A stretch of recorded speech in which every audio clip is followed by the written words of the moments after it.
নিজের বাচ্চার কাপড় অন্যজনকে দান করার আগে হাজারবার ভেবে নেবেন।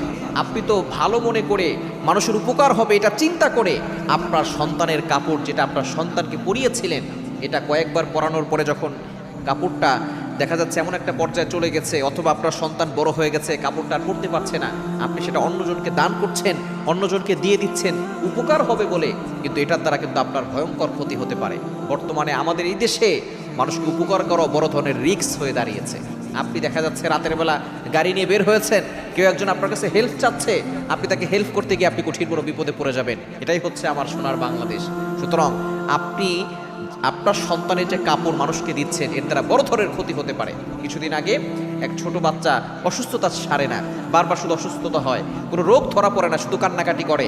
শেষ পর্যন্ত দেখা গিয়েছে যে তার যে কাপড় অন্য কাউকে দান করেছে, সেই কাপড় নিয়ে একজন তার উপরে জাদু করেছে, বাচ্চাকে ক্ষতি করার জন্য